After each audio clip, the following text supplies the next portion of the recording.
Okay, ladies and gentlemen, just fair warning, letting everybody know right off the top, I'm probably going to have some very strong language in this review.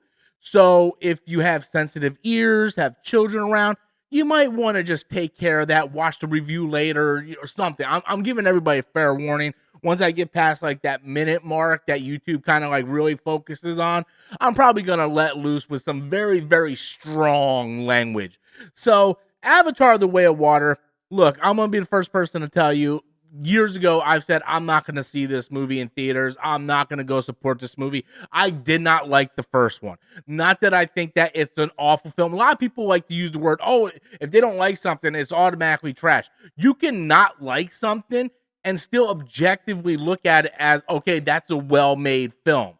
For me, Avatar 1 was a well-made film on every technical level that it is, but I just did not like the movie personally. I was not a fan of it, so I'm not going to go see the second movie.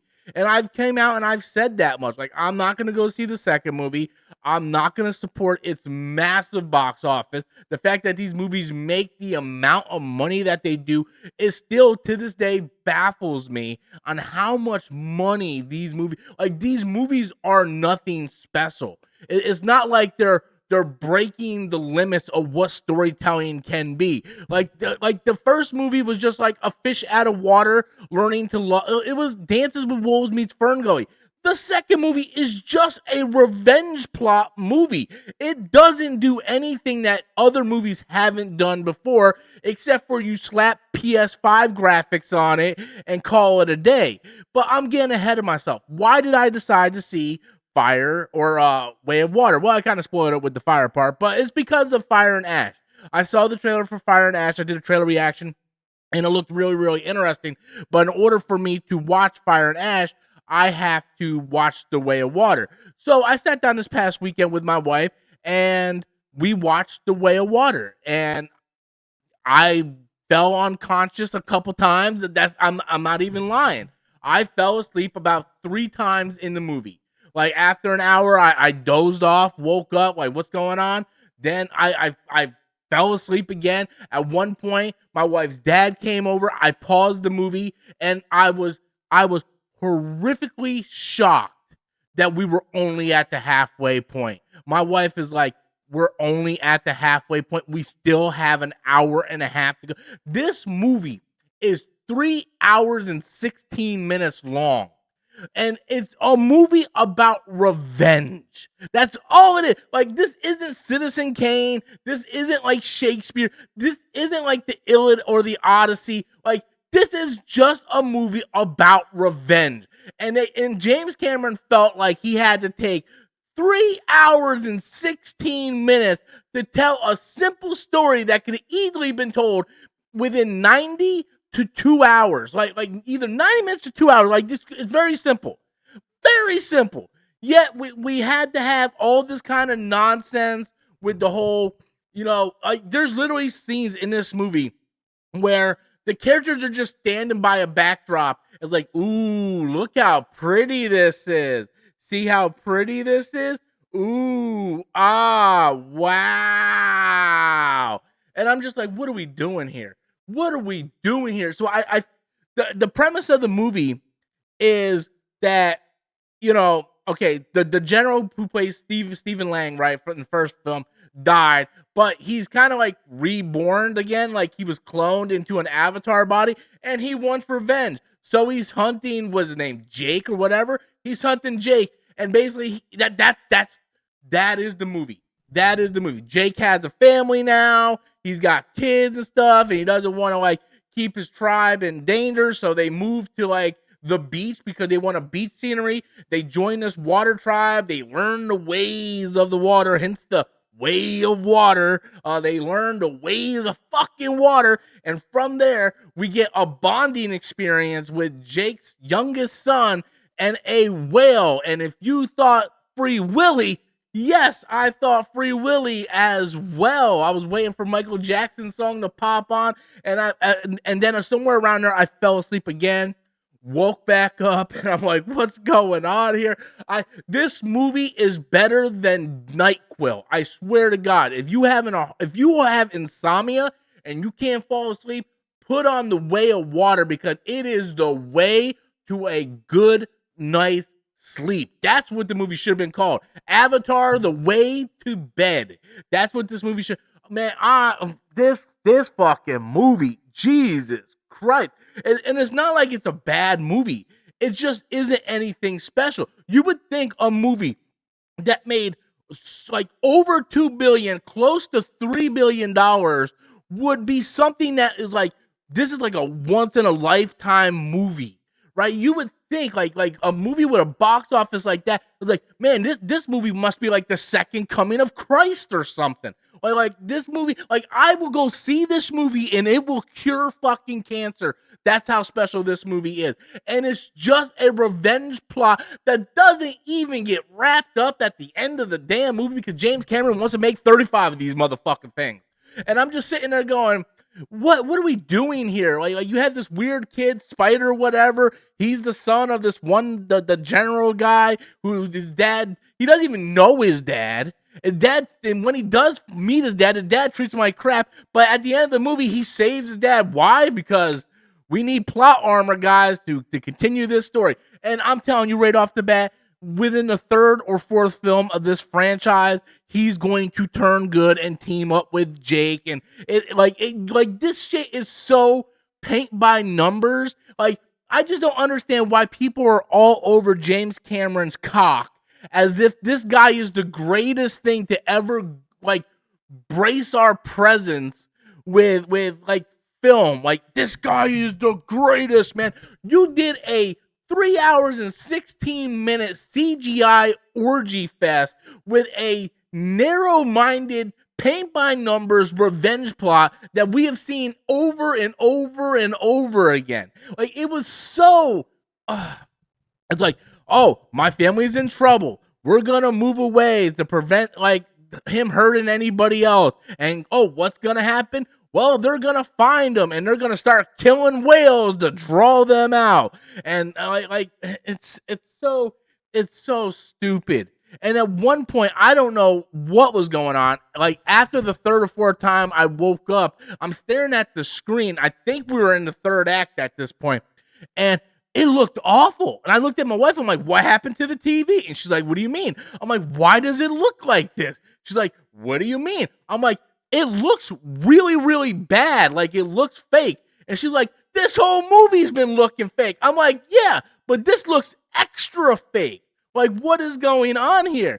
And yeah, it was just really, really, really, really bad. Really, really bad. I don't know if he ran into rendering problems toward the end of the movie. Maybe my TV just got tired of playing the shit and is trying to tell me just let it go. But holy crap, man. Toward that third act, everything out in the sun on the beach area looked awful. The frame rate was weird.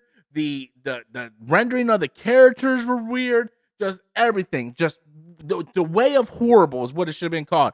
Now, with that said, I'm still looking forward to Fire and Ash, right? I thought the trailer looked real, really good. In fact, I need to go back and rewatch the trailer now that I have the context of everything that happened in The Way of Boredom.